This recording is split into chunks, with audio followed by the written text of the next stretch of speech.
Hello my dear learners, welcome to IAS short short. मेरा नाम है मयूरी भागवानी एंड आज की डेट है 11th ऑफ मार्च। 11th मार्च के साथ साथ 10th मार्च के भी द हिंदू न्यूज़पेपर को एनालाइज करेंगे आज के दिन पे। कल बहुत ज़्यादा आर्टिकल्स थे, नहीं दो तीन आर्टिकल्स थे जो इंपॉर्टेंट थे, तो मैंने सोचा इकट्ठा दोनों दिनों का एक साथ ही बनाएंगे द हिंदू एनालिसिस। तो इसीलिए 10 और 11 मार्च के द हिंदू न्यूज़पेपर एनालिसिस को आपके सामने लेकर आई हूँ। और आज का बड़ा मुद्दा होने वाला है, after Covid H3N2 virus creates panic in India. तो H3N2 वायरस नया वायरस आ चुका है। एक्चुअल में ये नया है कि नहीं है, क्या ये इन्फ्लुएंजा का ही टाइप है, और क्या इसके सिम्टम्स है, क्या इसके सिम्टम्स कोविड जैसे ही हैं, क्या सरकार ने गाइडलाइंस जारी करी है अबाउट दिस, सब बात करेंगे। और कितनी यहाँ पे डेथ्स हुई हैं H3N2 वायरस के कारण, ये सब कुछ बात करेंगे। और क्यों पैनिक क्रिएट हो रहा है, सारी बात करेंगे आज के इस डेली न्यूज एनालिसिस में। और इसी के साथ साथ कई सारे और मुद्दों की भी बात करेंगे। कुछ मुद्दे हैं इकोनॉमी से रिलेटेड, कुछ मुद्दे हैं साइंस एंड टेक से, और कुछ मुद्दे हैं सोशल इश्यूज इन पॉलिटी से। तो बात करते हैं आगे की। और आप सभी के लिए एक अलर्ट ये है कि 78 डेज ही बचे हैं आप सभी के पास। जो लोग भी यूपीएससी प्रीलिम्स अटेम्प्ट करने वाले हैं उनके लिए सिर्फ 78 डेज बचे हैं। तो गाइस बकअप, बहुत ज्यादा बड़ा अलर्ट है ये आप सभी के लिए। बिल्कुल डिस्ट्रैक्शंस छोड़ दो, बिल्कुल इस तरह की चीजें छोड़ दो कि आज नहीं हुआ तो कल करूंगा, परसों करूंगा, नरसों करूंगा and so on. Okay, be discipline, be consistent, alright. अच्छा, दूसरी चीज ये कि जो लोग भी यूपीएससी की तैयारी कर रहे हैं उन लोगों के लिए ये एक अनाउंसमेंट है कि यूपीएससी ने एक अनाउंसमेंट निकाली है, एक वैकेंसी निकाली है। लगभग 570 वैकेंसीज आई हैं इस बार।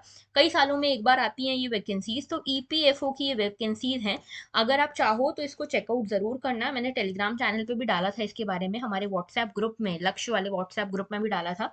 तो अगर आप लोगों ने इसको चेकआउट नहीं किया, चेकआउट जरूर करना, क्योंकि सिलेबस और सब कुछ ऑलमोस्ट सिमिलर है यूपीएससी सिविल सर्विसेज एग्जामिनेशन का और इस एग्जाम का। और ये जो पोस्ट है ना, ये सेंट्रल लेवल के सिविल सर्विसेज के इक्विवेलेंट ही हैं। ओके, तो अगर आप चाहो तो इस फॉर्म को भर दो। एंड आई वुड सजेस्ट, इसके लिए आपको अलग से कोई मेहनत नहीं करनी है। आप जो सिविल सर्विसेज के लिए पढ़ रहे हो वही पढ़ के ये पेपर देकर आना है। तो why not basically give an attempt. Okay, तो इसको जरूर चेकआउट करना। बढ़ते हैं आगे। आज का पहला आर्टिकल है H3N2 फ्लू वायरस के बारे में। तो H3N2 flu claims two life says health ministry. तो बेसिकली साइंस एंड टेक से कनेक्ट कर सकते हो, हेल्थ वाले टॉपिक से भी इसको कनेक्ट कर सकते हो। दिल्ली एडिशन के पेज नंबर 1 और 8 से ये न्यूज है। न्यूज ये है कि हेल्थ मिनिस्ट्री ने बोला है कि H3N2 जो इन्फ्लुएंजा सब टाइप है, उसने बहुत सारे लोगों को यहाँ पे इन्फेक्ट किया है, अफेक्ट किया है। और इसी के साथ साथ 2 लोगों की डेथ भी हो गई है बिकॉज ऑफ H3N2 वायरस। तो अगर देखा जाए तो इस साल की शुरुआत से लेकर अभी तक लगभग 451 लोगों को इन्फेक्शन कंफर्म हुआ है। और साथ में 2 लोगों की डेथ हुई है, जिसमें एक पर्सन थे जो काफी एजेड थे, 82 ईयर ओल्ड, ठीक है। और दूसरे पर्सन जो है 56 ईयर ओल्ड, इनको ऑलरेडी कैंसर था। जो पहले वाले हैं उनको ऑलरेडी डायबिटीज और ब्लड प्रेशर था। तो H3N2 वायरस जो है, इसके सिम्टम्स बिल्कुल सिमिलर हैं कोविड जैसे। ओके, तो फीवर, कफ, ब्रेथलेसनेस, विजिंग, न्यूमोनिया, ये सारे जो हैं सेम सिम्टम्स हैं जैसे कोविड के होते हैं। ओके, इसमें सरकार ने यही बोला है कि सभी को सोशल डिस्टेंसिंग रखने की जरूरत है, सभी को मास्क पहनने की जरूरत है। स्पेशली जो बच्चे हैं, यंग चिल्ड्रन हैं, और जो एल्डरली पीपल हैं जिनको ऑलरेडी कोई ना कोई बीमारी है, कोई ऐसे कोमॉर्बिडिटीज हैं, उनके लिए सबसे ज़्यादा खतरनाक हो सकता है ये H3N2 वायरस। तो इसीलिए उन लोगों को काफ़ी सतर्क रहने के लिए कहा गया है by the government of India health ministry. Okay, अच्छा देखो, अगर आप टोटल देखोगे इन्फ्लुएंजा फ्लू जो है, इससे लगभग 9.66 लाख लोग अभी तक फ्लू का शिकार हुए हैं। इसमें से लगभग 15,000 से ज्यादा कुछ पेशेंट हैं जिनको हॉस्पिटलाइज करना पड़ा। और इन 15,000 में से कंफर्म हुआ है 451 लोगों को H3N2 वायरस ने इन्फेक्ट किया है। ठीक है, तो सिम्टम्स मैं आपको बता चुकी हूँ, न्यूमोनिया जैसे सिम्टम्स होते हैं। इसमें जो लोग हॉस्पिटलाइज हुए हैं ना, उनको सिवियर एक्यूट रेस्पिरेटरी इलनेस देखी गई। मतलब उनको सांस लेने में बहुत प्रॉब्लम हो रही थी, जैसे कोविड में हो रहा था। तो उनकी जीनोमिक सीक्वेंसिंग की गई, डिटेक्शन किया गया, टेस्ट किए गए, और पता चला कि H3N2 वायरस से ये इन्फेक्टेड है।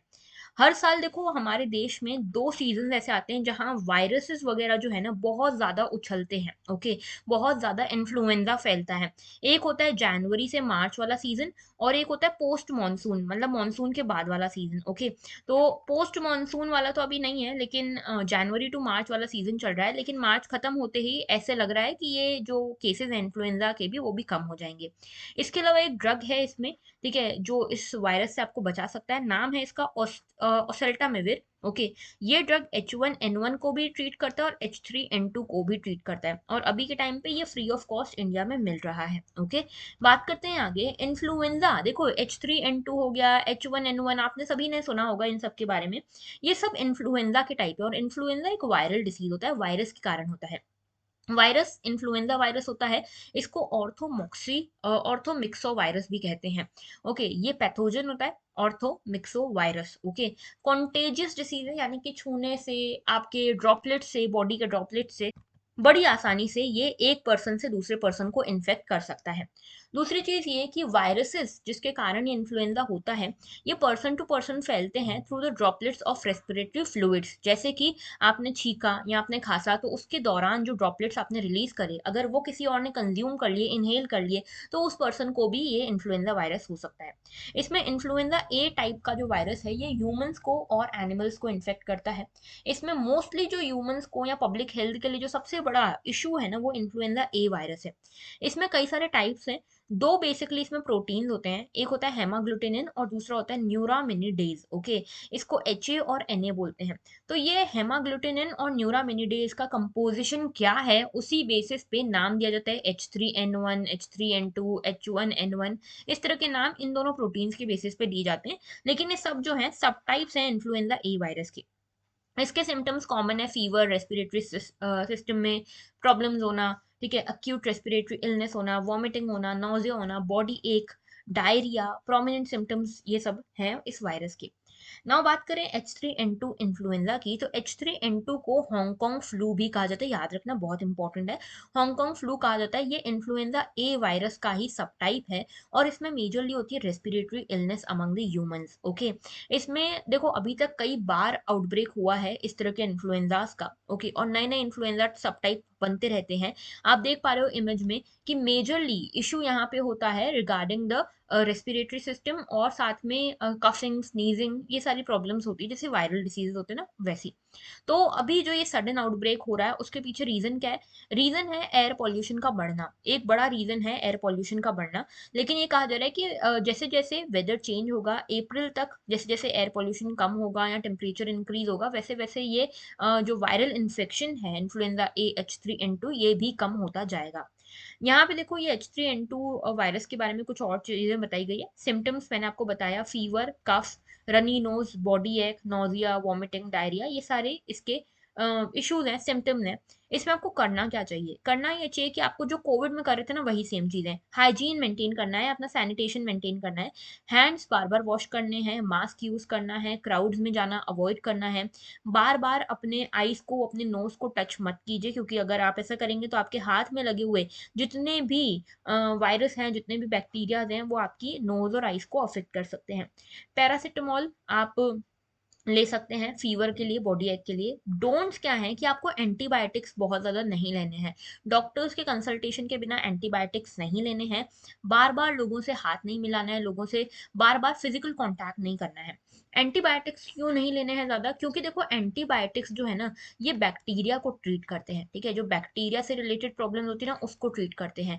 एंटीवायरस बायोटिक्स जो है, ये वायरसेस को या इन्फ्लुएंजा को ट्रीट नहीं करते। तो इसीलिए आप जबरदस्ती एंटीबायोटिक लोगे और उसके चक्कर में हो जाएगा एंटीबायोटिक माइक्रोबियल रेजिस्टेंस। ओके, तो ये एंटी माइक्रोबियल रेजिस्टेंस हो जाता है अगर आप फालतू में एंटीबायोटिक्स लेते जाते हो तो। ओके, बढ़ते हैं आगे नेक्स्ट इशू की तरफ। Next issue is about India US to launch a semiconductor sub committee. तो इंडिया और यूएस ने एक मेमोरेंडम ऑफ अंडरस्टैंडिंग साइन किया है। इसमें कई सारी चीजें साइन करी है, कई सारी बातों पे बात हुई है, लेकिन यहाँ पे मेजर इशू है सेमीकंडक्टर्स को लेकर। तो सेमीकंडक्टर्स की सप्लाई चेन इंडिया अपने खुद के देश में बनाना चाहता है, और उसके लिए इंडिया और यूएस ने आपस में एक मेमोरेंडम ऑफ अंडरस्टैंडिंग साइन किया है, जिसमें यूएस जो है, यूएस का डिपार्टमेंट ऑफ कॉमर्स, साथ में इंडिया की ministry of electronics and information technology और मिनिस्ट्री ऑफ कॉमर्स, इन सभी ने साथ में कोलैबोरेट करने की बात की है। ये कमर्शियल डायलॉग हुआ है, और कमर्शियल डायलॉग में ये कहा गया है कि सेमीकंडक्टर की सप्लाई चेन इंडिया में बनाई जाएगी। इनोवेशन में हम पार्टनरशिप कर रहे हैं विथ यूएसए। ओके, इसमें रिलायबल सप्लाई चेन्स बनाना है हमें, बेसिकली क्लाइमेट क्लीन टेक्नोलॉजी में कोऑपरेट करना है, डिजिटल ग्रोथ करनी है, टैलेंट डेवलपमेंट करना है, और पोस्ट पेंडेमिक इकोनॉमिक रिकवरी के लिए भी हम आपस में कोलैबोरेट कर रहे हैं। यूएस और इंडिया ने आपस में एक इनिशिएटिव स्टार्ट किया, US India initiative of critical and emerging technologies, जिसको आईसेट कहा जा रहा है। क्वेश्चन आ जाएगा प्रीलिम्स में, ठीक है, कि आईसेट किस किस के बीच की यहाँ पे इनिशिएटिव है, तो इंडिया और यूएस के बीच का है क्रिटिकल एंड इमर्जिंग टेक्नोलॉजीज में। तो इंडिया जो है, अभी आपको पता है कि इंडो पैसिफिक इकोनॉमिक फ्रेमवर्क एक लेकर आया था यूएसए, और इसमें इंडिया एक्टिव पार्टिसिपेंट है, और इंडिया बार बार ये चाहता है कि इंडिया यूएसए के साथ इंगेज करे, यूएस को एक पार्टनर कंट्री बनाए in insuring the prosperity of India. और मेजरली हमारा जो ये सेमीकंडक्टर्स के ऊपर फोकस है वो इसीलिए भी क्योंकि अभी तक हम सेमीकंडक्टर्स के लिए बहुत सारी दूसरी कंट्रीज जैसे चाइना पे डिपेंडेंट है। ऊपर से अभी रशिया यूक्रेन वॉर के चक्कर में सेमीकंडक्टर्स की सप्लाई रुक गई थी, जिसके चक्कर में हमारी कई सारी इंडस्ट्रीज को नुकसान हो रहा था। तो इंडिया ने डिसाइड किया कि भाई हम अपना सेमीकंडक्टर्स खुद बनाएंगे, और इसीलिए इंडिया अपना मिशन लेकर आया, इंडियन सेमीकंडक्टर मिशन, ठीक है, जिसमें हमने बोला कि हम अपनी सप्लाई चेन खुद ही बनाएंगे और हम इंडिया में इसको मैन्युफैक्चर करेंगे। तो इसीलिए इंडिया का फोकस है सेमीकंडक्टर्स के ऊपर। बात करें सेमीकंडक्टर्स की, तो देखो सेमीकंडक्टर होता क्या है। सेमीकंडक्टर नाम से क्लियर होगा, एक होता है कंडक्टर, ठीक है, दूसरा होता है इंसुलेटर। कंडक्टर वो होता है जो इलेक्ट्रिसिटी को कंडक्ट करे, इलेक्ट्रिसिटी को पास होने दे अपने थ्रू। इंसुलेटर वो होता है जो बिल्कुल भी इलेक्ट्रिसिटी को पास ना होने दे। सेमीकंडक्टर वो होता है जो कुछ कुछ इलेक्ट्रिसिटी पास होने दे, कुछ कुछ उसको रेजिस्ट करे। तो कंडक्टर के फॉर्म में देखोगे तो gold, silver, copper, iron, aluminium, ये सब इलेक्ट्रिसिटी के गुड कंडक्टर्स हैं। जबकि इंसुलेटर्स जो है वो बैड कंडक्टर्स होते हैं, यानी कि glass, rubber, oil, plastic, diamond, ये सारे बैड कंडक्टर्स हैं। और सेमीकंडक्टर्स में आता है सिलिकॉन, जर्मेनियम, सेलेनियम, ये सारे जो है ये सेमीकंडक्टर्स हैं। तो सेमीकंडक्टर्स वो मटेरियल्स हैं जिनकी कंडक्टिविटी कंडक्टर्स और इंसुलेटर्स के बीच में लाई करती है, ठीक है। और यही मेजरली ड्राइव करने वाले हैं आने वाले इंडस्ट्री 4.0 रिवोल्यूशन को। अभी आने वाला जो इंडस्ट्रियल रिवोल्यूशन है, टेक्नोलॉजिकल रिवोल्यूशन है, वो सेमीकंडक्टर्स के ऊपर ही बेस्ड होने वाला है, और इसीलिए हम इतना फोकस कर रहे हैं सेमीकंडक्टर्स की मैन्युफैक्चरिंग पे। तो इनका यूज होता है आईसीज बनाने के लिए, इंटीग्रेटेड सर्किट्स बनाने के लिए, चिप्स बनाने के लिए। साथ में ये सेमीकंडक्टर्स जो हैं अलग अलग फंक्शंस प्ले कर सकते हैं, जैसे मेमोरी चिप का फंक्शन ये प्ले करते हैं, लॉजिक चिप्स का फंक्शन ये प्ले करते हैं। इसके साथ आप देखते होंगे आपके लैपटॉप्स में भी होंगी एप्पल, एनवीडिया, इन सभी की चिप्स होती हैं। ग्राफिक कार्ड्स के बारे में आपने सुना होगा, अगर लैपटॉप वगैरह की अगर आपको जानकारी हो, थोड़ा सा टेक फ्रेंडली हो, तो लैपटॉप्स में होता है ग्राफिक कार्ड। ये बताता है कि आप कितने अच्छे से जो ग्राफिक्स रिलेटेड चीजें हैं वो कर सकते हो। जैसे जो लोग गेमिंग करते हैं उनको लैपटॉप्स में चाहिए होता है अच्छा ग्राफिक कार्ड, वो बनता है कैसे, इन्हीं चिप से, इन्हीं सेमीकंडक्टर चिप से बनता है। ओके, तो ये काफी कॉम्प्लेक्स और काफी टेक्नोलॉजी इंटेंसिव सेक्टर है, जिसमें काफी अच्छी इन्वेस्टमेंट, काफी रिस्क और काफी लॉन्ग gestation पीरियड्स होते हैं, यानी कि इसका रिजल्ट मिलने में आपको समय लगेगा। आपको सिर्फ और सिर्फ इसमें पैसा लगाना है, टेक्नोलॉजी लगानी है, आउटपुट मिलने में समय लगेगा। और इसमें लगता है amount of enormous amount of water and electricity too. लेकिन अगर इसमें जरा सा भी डिस्ट्रप्शन आया तो पूरा का पूरी मेहनत हमारी बेकार हो सकती है। ओके, तो इसीलिए सेमीकंडक्टर्स के लिए हम एक सप्लाई चेन बना रहे हैं यूएसए के साथ मिलकर, और उसके लिए एक सब कमेटी हमने बनाई है। बढ़ते हैं आगे। Next issue is from yesterday's newspaper, Delhi edition का जो न्यूज़पेपर था उसमें इकोनॉमी का एक आर्टिकल आया। आरबीआई के जो हमारे डेप्यूटी गवर्नर है, आरबीआई के डेप्यूटी गवर्नर जी ने ये कहा है कि इंडिया जो है, इंडिया का अपना रुपी को इंटरनेशनलाइज करना कई सारी अपॉर्चुनिटीज लाएगा, लेकिन कई सारी अपॉर्चुनिटीज के साथ कई सारी रिस्क भी लाएगा। तो अगर हम इंटरनेशनलाइज कर रहे हैं रुपी को, इंटरनेशनल रुपी अगर हम बना रहे हैं, तो उसके साथ कई सारी वॉलेटिलिटी के रिस्क भी आएंगे, जिसके लिए इंडिया को तैयार रहना चाहिए। तो सबसे पहला मुद्दा क्या है ये समझते हैं। देखो, आपको पता है कि अभी तक हम जब भी फॉरेन एक्सचेंज रिजर्व्स की बात करते हैं, तो हम क्या बात करते हैं कि हमारे पास क्या होना चाहिए, हमारे पास होना चाहिए डॉलर। डॉलर की ही वैल्यू है इंटरनेशनल मार्केट में।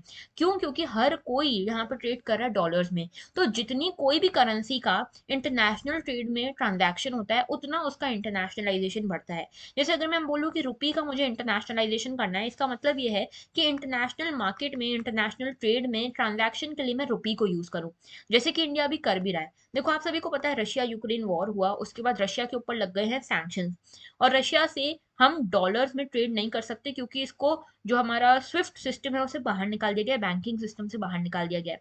तो ऐसे में इंडिया ने बोला कि हम अपना ट्रेड क्यों रोके रशिया के साथ। तो इंडिया ने बोला ठीक है, रशिया एक काम करते हैं, हम रुपी रूबल में ट्रेड करते हैं।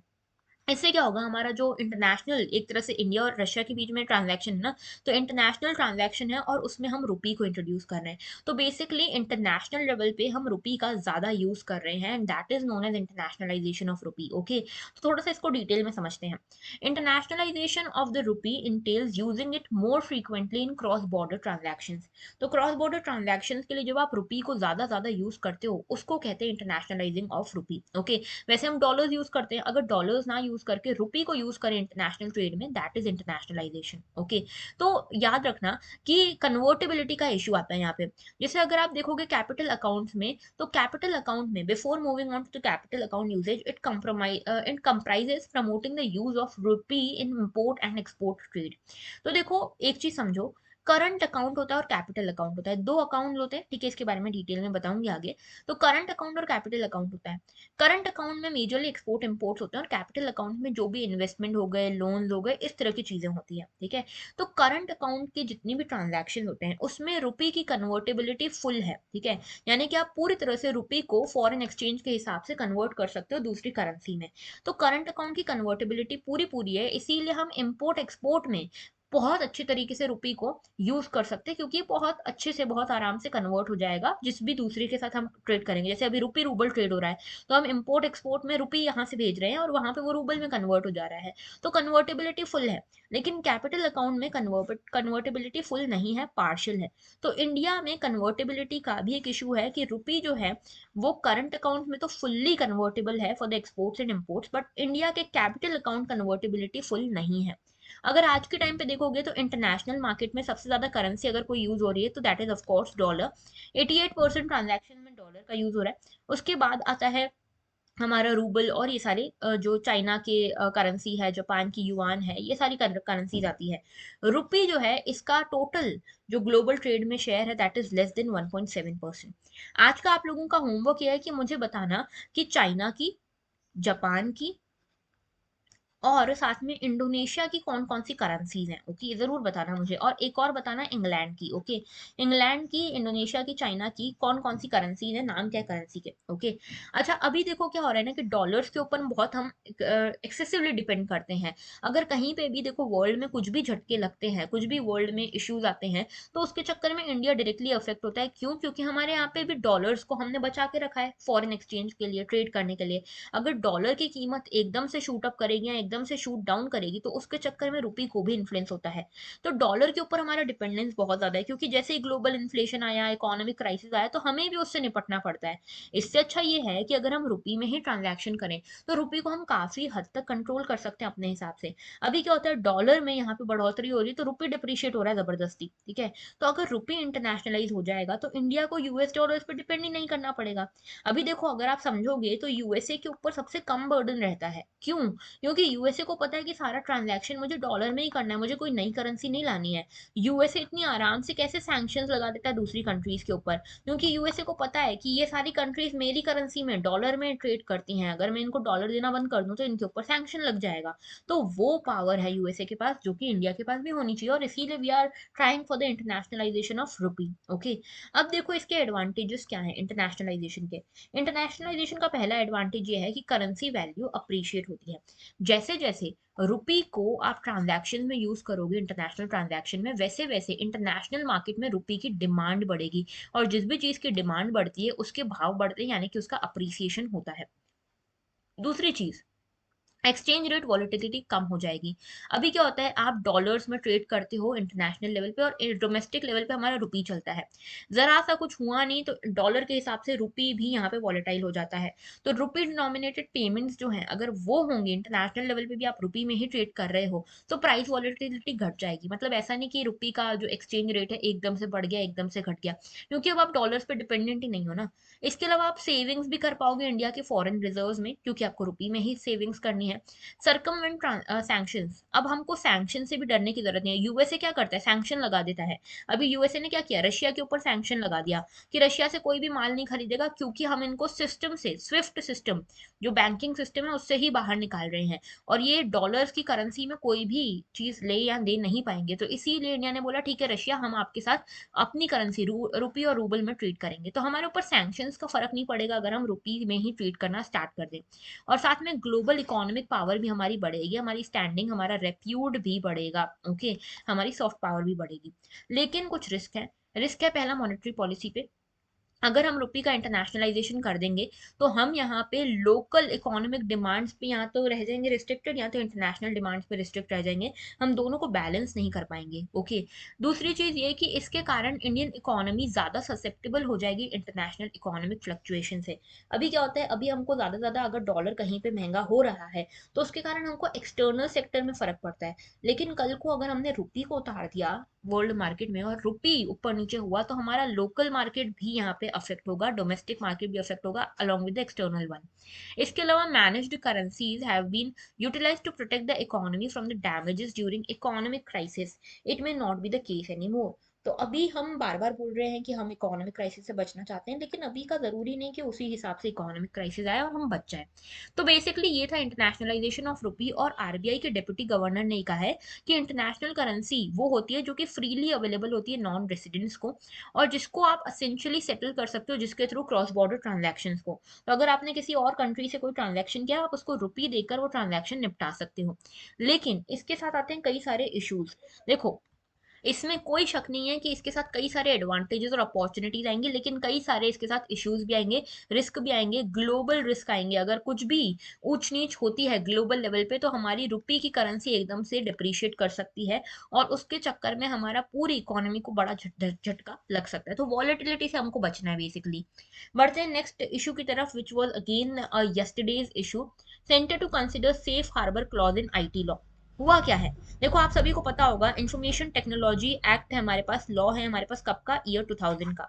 आईटी एक्ट ऑफ 2000 जो है, इसको हम अपग्रेड करने की सोच रहे हैं, इसका एक नया सक्सेसर लाने की सोच रहे हैं जिसका नाम होने वाला है डिजिटल इंडिया 2023।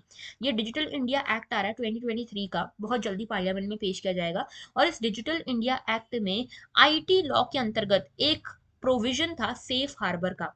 इस सेफ हार्बर को हटाने की सोच रही है सरकार इस डिजिटल इंडिया एक्ट में। तो बेसिकली सेफ हार्बर क्या है, देखो गवर्नमेंट कह रही है कि ये सेफ हार्बर, बेसिकली समझाती हूँ आसान भाषा में। मान लो कि ये है फेसबुक, फेसबुक पे ये है पर्सन एक्स। इस पर्सन एक्स ने कुछ भी कंटेंट डाला एफबी पे जो कि अच्छा नहीं है, सही नहीं है, ये हमारे नेशन के इंटरेस्ट के अगेंस्ट है, या इस तरह का कोई भी इन्होंने डाला कंटेंट, ठीक है। जैसे मान लो हमारी गवर्नमेंट की क्रिटिसाइज किया, बहुत गलत तरीके से, बहुत बुरी तरह से इन्होंने गवर्नमेंट को क्रिटिसाइज किया, या मेजर इन्फॉर्मेशन लीक कर दी, तो इसके लिए रिस्पॉन्सिबल एक्स होगा, एफबी नहीं होगा। ये कहता है सेफ हार्बर प्रोविजन। तो सेफ हार्बर ये कहता है कि जो सोशल मीडिया इंटरमीडियरी है, सोशल मीडिया इंटरमीडियरी मतलब जो प्लेटफॉर्म है, फेसबुक हो गया, इंस्टाग्राम हो गया, Snapchat, Twitter and so on, तो ये जो सोशल मीडिया इंटरमीडियरी है वो रिस्पॉन्सिबल नहीं होगा। जो भी कंटेंट यूजर उनके प्लेटफॉर्म पे डाल रहा है उसके लिए वो होता है सेफ हार्बर प्रोविजन। और सेफ हार्बर प्रोविजन बहुत क्लियरली आईटी एक्ट में मेंशन है।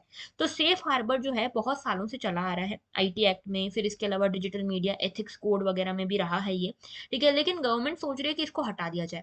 हटाया क्यों जाए, क्योंकि देखो आप सोशल मीडिया इंटरमीडियरीज बहुत कॉम्प्लेक्स हो चुके हैं, और ऐसे में सबके ऊपर चेक रखना बहुत मुश्किल हो जाएगा गवर्नमेंट के लिए। तो इससे अच्छा कि सोशल मीडिया इंटरमीडियरी को ही रिस्पॉन्सिबल ठहरा जाए ना, कि भाई आप चेक रखो, गवर्नमेंट कितना चेक रखेगी, आप चेक रखो। तो बेसिकली ये इशू है। लेकिन सोशल मीडिया प्लेटफॉर्म्स की खुद की मॉडरेशन पॉलिसी उतनी स्ट्रांग होनी चाहिए कि यहाँ पे कॉन्स्टिट्यूशनल प्रोटेक्शंस भी यहाँ पे लोगों को मिले, फंडामेंटल राइट्स वगैरह उनसे कोई वायलेट ना हो। और इसके लिए भी सरकार ने ग्रीवेंस अपीलेट कमेटी बनाई हुई है, इसके बारे में हमने बात भी करी थी इन डिटेल। तो जरा इसको डिटेल में जानते हैं। सेफ हार्बर देखो क्या है, आईटी एक्ट 2000 के अंतर्गत सेक्शन 79 है जो एक लीगल इम्यूनिटी देता है ऑनलाइन इंटरमीडियरीज को, सोशल इंटरमीडियरीज को, कि भाई जो भी कंटेंट उनके प्लेटफॉर्म पे यूजर ने डाला है उसके लिए यूजर जिम्मेदार है, वो खुद जिम्मेदार नहीं है। तो ये तब तक आपके पास इसकी ये जो सेफ हार्बर है तब तक है जब तक कि आपका जो सोशल मीडिया इंटरमीडिएट है जैसे फेसबुक है, वो सारी डिलीजेंस रिक्वायरमेंट्स को फुलफिल कर रहा है, सेंसरिंग कंटेंट वगैरह ये सब काम अच्छे से कर रहा है, तब तक यहाँ पे यूजर रिस्पॉन्सिबल रहेगा। तो कंसेप्ट जो है ये ओरिजिनली यूएस के कम्युनिकेशन डिसेंसी एक्ट से आया है। वहां पे भी इस तरह का एक foundational law behind the modern internet इस तरह का एक टर्म है, ठीक है, जो सेफ हार्बर की बात करता है। तो सेफ हार्बर जो है अभी काफी टाइम से चला आ रहा है, लेकिन गवर्नमेंट को लग रहा है कि इससे अच्छा है, कॉम्प्लेक्सिटी बहुत बढ़ रही है, इससे अच्छा कि सोशल मीडिया इंटरमीडियरी को ही यहाँ पे रिस्पॉन्सिबल ठहरा दिया जाए। और यही चीज अब डिजिटल इंडिया एक्ट में होने को हो सकती है, देखी जा सकती है। इसके अलावा गवर्नमेंट क्यों रिव्यू कर रहा है, तो देखो गवर्नमेंट का मानना यह है कि इंटरमीडिएट अब काफी कॉम्प्लेक्स हो चुके हैं, और क्योंकि ये इन्फॉर्मेशन टेक्नोलॉजी एक्ट ऑलरेडी 23 साल पुराना हो चुका है, तो व्हाई नॉट अपग्रेडेड, ओके। और इसके कारण इंटरमीडिएट को अलग अलग कैटेगरीज में क्लासिफाई करना चाहती है गवर्नमेंट, सो दैट इनके ऊपर अलग अलग रेगुलेशन, रेलिवेंट रेगुलेशंस लग सके। देन बात करते हैं नेक्स्ट इशू की, जो कि अगेन कल का इशू है। Antibiotic drugs administered on livestock cut carbon in soil and affect climate, says IISc study. तो इंडियन इंस्टीट्यूट ऑफ साइंस की एक स्टडी आई, जिसमें ये पता चला कि जो भी कैटल्स होती हैं या वाइल्ड एनिमल्स होते हैं, ये जो ग्रेस करते हैं ना ग्राउंड पे, उससे कार्बन सिक्विस्ट्रेशन पावर जो है, कार्बन सिक्विस्ट्रेशन पावर जो सॉइल की है वो अफेक्ट होती है। कार्बन सिक्विस्ट्रेशन यानी कि कार्बन स्टोर करने की जो पावर है सॉइल की, वो अफेक्ट होती है। तो इस स्टडी में पाया गया कि जो कैटल्स हैं, कैटल्स जो हैं, काफी ज्यादा कैटल्स के लिए एंटीबायोटिक ड्रग्स यूज किए जाते हैं। और ये जो एंटीबायोटिक ड्रग्स होते हैं ना, ये क्या करते हैं, कैटल्स जब ग्रेस कर रही होती है सॉइल के ऊपर, ठीक है, जब चारा खा रही होती हैं, चर रही होती हैं, तो कैटल्स जब सॉइल के ऊपर ग्रेस कर रही होती हैं, इन एंटीबायोटिक ड्रग्स के कारण सॉइल की जो कार्बन सिक्विस्ट्रेशन कैपेसिटी है वो कम होने लगती है। लेकिन वहीं अगर कैटल्स की जगह वाइल्ड हर्बीवोरस एनिमल्स जो हैं, वो अगर ग्रेस करते हैं किसी भी सॉइल के ऊपर, फॉरेस्ट के ऊपर, तो उसके सॉइल की जो कैपेसिटी है to store the carbon for the carbon sequestration, वो बढ़ने लगती है। तो ये चीज देखने को मिली। और ये वाइल्ड हर्बीवोरस और कैटल्स में डिफरेंस बस इसी का है कि कैटल्स को काफी ज्यादा एंटीबायोटिक ड्रग्स दिए जाते हैं, जबकि वाइल्ड हर्बीवोरस को कोई ऐसे ड्रग्स नहीं दिए जाते। तो डिफरेंस है वेटरनरी एंटीबायोटिक ड्रग्स में। जैसे टेट्रासिलिन, ये दिया जाता है लाइफ स्टॉक को बहुत ज्यादा। इसके चक्कर में क्या होता है कि यहाँ पे ड्रग, और जो ड्रग दिया जाता है उसके चक्कर में यूरिन और जो डिके है, डंग है, ये यहाँ पे सॉइल पे पड़ता है, और इसमें एंटीबायोटिक फैक्टर्स होते हैं, माइक्रोबियल कम्युनिटीज होती है, और ये सोसाइटी सॉइल का जो कार्बन सिक्वेस्ट्रेशन पावर है उसको कम करती हैं। और उल्टा होता है वाइल्ड जो हर्बीवोरस एनिमल्स हैं उनके केस में, ओके। तो बस छोटी सी चीज है, आपको याद होनी चाहिए। और दूसरा एक और टर्म है यहाँ पे बहुत इंपॉर्टेंट, जिसका नाम है CUE, यानी कि कार्बन यूज एफिशिएंसी। तो कार्बन यूज एफिशिएंसी क्या है, ये बेसिकली एबिलिटी है of microbes to store the carbon in the soil. तो कार्बन यूज एफिशिएंसी का मतलब है कोई भी सॉइल में कैसे माइक्रोब्स हैं, और उन माइक्रोब्स की क्या कैपेसिटी है कि क्या वो कार्बन को स्टोर कर पाएंगे या नहीं कर पाएंगे, उस बेसिस पे कार्बन यूज एफिशिएंसी हम निकालते हैं, ओके। तो लाइवस्टॉक एरियाज में जो कार्बन यूज एफिशिएंसी है वो कम पाई गई than the areas where wild herbivores basically graze, okay. बढ़ते हैं आगे। नेक्स्ट इशू जो है हमारा एडिटोरियल है, और इस एडिटोरियल में बात की गई है लॉजिस्टिक सिस्टम की इंडिया के। तो यूनियन गवर्नमेंट 2023 का जो बजट लाई है, इसमें पीएम गति शक्ति नेशनल मास्टर प्लान को जो बजट एलोकेशन है वो डबल कर दिया गया है। और इसमें बोला गया है कि इंडियन रेलवेज के लिए भी एक आउटले रखा जाएगा। तो अगर आप देखोगे तो 2.4 लाख रुपीस का एक आउटले इंडियन रेलवेज के लिए रखा गया, 2.4 लाख करोड़ का। जबकि जो पीएम गति शक्ति स्कीम है उसमें आउटले जो है वो 10,000 करोड़ रुपए का है, ठीक है। यहाँ पे हम ट्रांसफॉर्मेटिव अप्रोच लगा रहे हैं, सस्टेनेबल डेवलपमेंट अप्रोच लगा रहे हैं, जिसमें हम रोड्स को, रेलवेज को, एयरपोर्ट्स को, पोर्ट्स, ट्रांसपोर्ट्स, वाटरवेज, इन सभी इंफ्रास्ट्रक्चर को डेवलप कर रहे हैं। तो हमारा अभी तक फोकस जो रहा है ना वो रोड्स के ऊपर रहा है, रोडवेज के ऊपर। लेकिन यहाँ पे ऑथर्स बोलते हैं कि रोडवेज से काफी बेटर है रेलवेज, क्योंकि रेलवेज एक इफिशिएंट और इकोनॉमिक मोड है लॉजिस्टिक मूवमेंट का, जो पैन इंडिया नेटवर्क में आपको लॉजिस्टिक मूवमेंट दे सकती है, क्योंकि हमारे पूरे भारत में अलग अलग जगह पे रेल पट्टियां बिछी हुई हैं। रेलवे का पूरा नेटवर्क है, आपको कुछ भी अलग से नहीं करना है, आपको बस कोऑर्डिनेट करना है और इंटीग्रेट करना है इस लॉजिस्टिक सिस्टम को।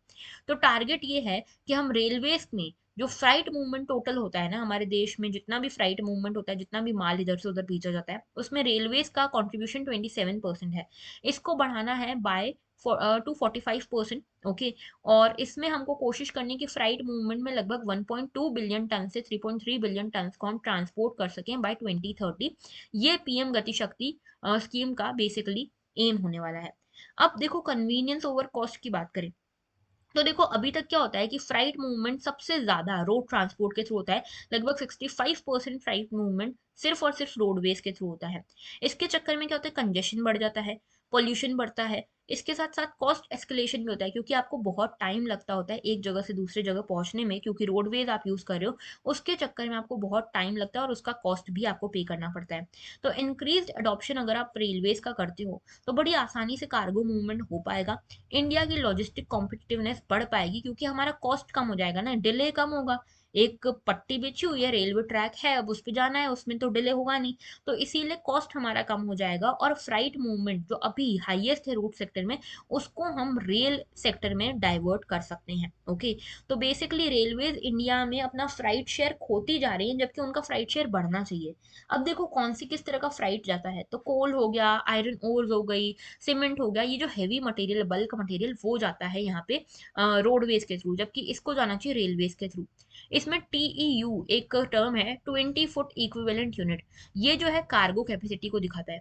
ग्लोबली देखोगे तो रेलवे सिस्टम जो है काफी इन्वेस्ट कर रहे हैं इस इंफ्रास्ट्रक्चर में। चाइना अलग अलग ट्रेन यूज करता है कंटेनर्स वगैरह को सेंड करने के लिए, बुलाने के लिए, एंड सो ऑन। और इसी तरह से इंडिया भी कर रहा है। इंडिया ने अपने नए प्रायोरिटी एरियाज को आइडेंटिफाई कर लिया है फ्लाइट मूवमेंट में, और ये कहा जा रहा है कि these are significantly lower than the other countries. अभी भी हम उतना मूवमेंट रेलवेज के थ्रू नहीं कर रहे हैं जितना दूसरी कंट्रीज उसका फायदा उठा रही हैं। तो नेशनल ट्रांसपोर्ट जो है, अभी भी इंफ्रास्ट्रक्चरल इश्यूज हमारे नेशनल ट्रांसपोर्ट में है, ऑपरेशनल और कनेक्टिविटी चैलेंजेस भी हैं।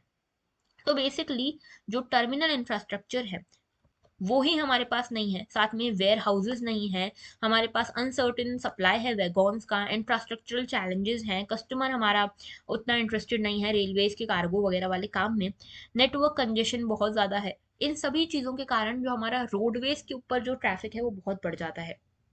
तो एम यही है कि रेलवेज को हम लेकर आए लॉजिस्टिक सिस्टम में as in upper hand. Okay, तो अभी तक डेडिकेटेड फ्लाइट कॉरिडोर्स बन रहे हैं, इसमें कुछ कॉरिडोर्स हैं जो रोडवेज हैं, कुछ हैं जो रेलवेज बना रहा है। ओके, तो रेलवेज को अपना इंफ्रास्ट्रक्चर इंप्रूव करने की जरूरत है, प्राइवेट पार्टिसिपेशन करवाने की जरूरत है, साथ में एक स्पेशल एंटिटी अगर बन जाए जो रेलवेज का काम हैंडल करे और रेलवेज को बेसिकली इंटरमोडल लॉजिस्टिक्स में इन्वॉल्व करे प्राइवेट सेक्टर के साथ, तो अच्छा होगा, ज़्यादा अच्छा होगा। ओके, और एक सिंगल विंडो अगर क्लियरेंस सिस्टम आ जाए कार्गो मूवमेंट के लिए, सिंगल विंडो आ जाए कस्टमर्स के लिए कार्गो मूवमेंट के, तो और अच्छा होगा।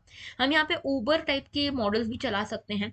जैसे ऊबर में क्या होता है, जैसे देखो ऐसा कर सकते हैं, इंडियन रेलवेज जो होती है ना, हर इंडियन रेलवे में 2 कार्गो वैगन होते हैं, ठीक है, मतलब 2 तरह से आप कार्गोज को भेज सकते हो, फ्लाइट मूवमेंट कर सकते हो। इसमें एक वैगन को, एक जो कार्गो वैगन है उसको हम ऊबर मॉडल पे चला सकते हैं, और दूसरे को इंडियन रेलवेज जैसे यूज कर रही वैसे ही यूज करें। तो ऊबर में क्या होगा, ऊबर मॉडल ने, कि इंडिया का एक कार्गो वैगॉन जो है उसको कोई भी पर्सन, जैसे मान लो इस पर्सन को कुछ फ्राइट मूवमेंट कराना है, कोल भेजना है एक जगह से दूसरी जगह, तो इंडिया की गवर्नमेंट से, इंडियन रेलवे से वो ये वाला जो कार्गो वैगन है वो किराए पे लेगा, किराए पे लेके ये सामान अपना इधर से उधर पहुंचाएगा, किराए भर के उसको ये छुट्टी, ठीक है। तो इंडियन रेलवेज इस तरह के ऑपरेशनल एक्सपेरिमेंट्स भी कर सकती है। तो इंटीग्रेटेड लॉजिस्टिक इंफ्रास्ट्रक्चर जो है, ये लास्ट माइल कनेक्टिविटी देता है। ओके, और अगर हम इसको कर लेते हैं तो हम काफ़ी अच्छा लॉजिस्टिक्स में करने लगेंगे। हमारे देश में जो ईज ऑफ डूइंग बिजनेस है ना, इसमें एक मेजर रोड़ा जो है वो लॉजिस्टिक्स ही है, कि हम कोई भी चीज़ एक जगह से दूसरी जगह भेज रहे हो, उसमें इतना टाइम लग जाता है कि वो चीज़ का कोई मतलब ही नहीं बचता। ओके, नेक्स्ट बात करते हैं नेक्स्ट इशू की, the unchallenged run of majoritarian encroachment. Basically इस आर्टिकल में सिविल सोसाइटी के ऊपर फोकस किया गया है, सिविल सोसाइटी की क्या इंपॉर्टेंस है उसके ऊपर फोकस किया गया है। तो सुप्रीम कोर्ट ने अभी रिसेंटली यहाँ पे बहुत डांट लगाई एग्जीक्यूटिव को, कि आप जो है इंडिपेंडेंट मैकेनिज्म को अपने हिसाब से यूज करते जा रहे हो। इसराइल वगैरह की कंट्रीज में अगर आप देखोगे, इसराइल हो गया, हंगरी हो गया, टर्की हो गया, इन कंट्रीज में बहुत ज़्यादा प्रॉपरली रिटन कॉन्स्टिट्यूशन नहीं है, ठीक है, लेकिन यहाँ की जो सिविल सोसाइटी है काफ़ी अवेयर है, ठीक है, सिविल सोसाइटी अवेयर है, मिडिल क्लास है, तो इनके पास काफ़ी पावर्स है सरकार से क्वेश्चंस पूछने के लिए।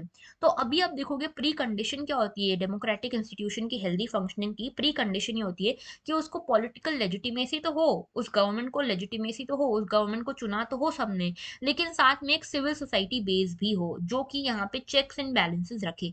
अब इसराइल में तो है, तभी यहाँ पे आप देख रहे हो इंडिविजुअल लिबर्टीज के लिए इतनी लड़ाई चल रही है, मेनलैंड इसराइल को यहाँ पे छीनने की कोशिशें चल रही है, सो ऑन। ओके, तो बेसिकली इसराइल, हंगरी, टर्की में इस तरह की चीजें हो रही है कि पॉपुलिस्ट राइट विंग जो है वो एक तरफ है और दूसरा एजुकेटेड मिडिल क्लास दूसरी तरफ है। लेकिन इंडिया के साथ प्रॉब्लम क्या है, इंडिया में अभी सिविल सोसाइटी उतनी अच्छे से ग्रो नहीं हुई है, मेच्योर नहीं हुई है। अभी सिविल सोसाइटी अपोजिशन की तरह खड़ी ही नहीं होती है सरकार के सामने, उल्टा सरकार को सपोर्ट करने के लिए बहुत ज़्यादा खड़ी होती है। तो बी आर अम्बेडकर ये कहते हैं कि डेमोक्रेसी जो है हर तरह से डेमोक्रेसी और the roots of democracy lie not in the form of government. Government किस तरह से की है उसमें रूट्स नहीं होते हैं, ठीक है, डेमोक्रेसी के, कि पार्लियामेंट्री गवर्नमेंट है या प्रेसिडेंशियल टाइप ऑफ डेमोक्रेसी है, कैसी डेमोक्रेसी, उससे फर्क नहीं पड़ता। फर्क इससे पड़ता है कि जो भी डेमोक्रेसी है उसने सोसाइटी में कैसे रिश्ते बनाए हैं, कैसे रिलेशनशिप्स बनाए हैं, लोग कैसे स्टेट को देखते हैं, ये इंपॉर्टेंट पड़ता है। ओके, तो यहाँ पे सिविल सोसाइटी इंडिया में धीरे धीरे करके इवॉल्व हुई है। आप देखोगे इंडिया में कई सारी चीजें हुई, जैसे बुलडोजर जस्टिस हुआ, कई बार लव जिहाद के ऊपर बातें हुई, पुलिस इनकाउंटर्स हुए, चाहे फेक हो कि रियल हो, बहुत सारे पुलिस इनकाउंटर्स हुए। लेकिन इसमें हमको समझ में आता है कि सिविल सोसाइटी धीरे धीरे ही इवॉल्व कर रही है इंडिया में बाकी कंट्रीज के कंपैरिजन में। तो बाकी इसराइल हो गया, टर्की हो गया, यहाँ पे बहुत तेजी से मिडिल क्लास प्रोफेशनल जो यहाँ पे सिविल सोसाइटी है वो ग्रो करी और उन्होंने सरकार से अपने हक मांगे। लेकिन इंडिया में ऐसा नहीं है। इंडिया में सब्सटैंसिव डेमोक्रेटिक स्ट्रगल रहा ही नहीं है। रूलिंग क्लास का डोमिनेंस रहा है और रूलिंग क्लास ने अपने हिसाब से सारे काम करे हैं, ठीक है। लेकिन यहाँ पे पैसिव रिवॉल्यूशन की हम बात करते हैं। पैसिव रिवॉल्यूशन बेसिकली कांग्रेस के टाइम पे जब नया नया कांग्रेस आया था, तो वो जो ब्रिटिशर्स से लड़ रहे थे और अपनी डेमोक्रेसी चाहते थे, वहां पे लोगों ने ये चीज की डिमांड रखी थी, that was passive revolution for democracy. Okay, तो इंडियन सिविल सोसाइटी जो है उसको स्ट्रेंथन करने की जरूरत है हमें डेमोक्रेसी को इंश्योर करने के लिए। यही बस मेन आर्टिकल था आज का द हिंदू का। आई होप आपको समझ में आया, एंड अगर आप हमसे कनेक्ट करना चाहते हो इन सभी मीडियम्स के थ्रू आप हमसे कनेक्ट कर सकते हो। That was all, thank you for watching and have a very good day. अगर लेक्चर अच्छा लगा लाइक जरूर करना, शेयर जरूर करना और सब्सक्राइब करना मत भूलना। That was all, thank you for watching and have a very good day.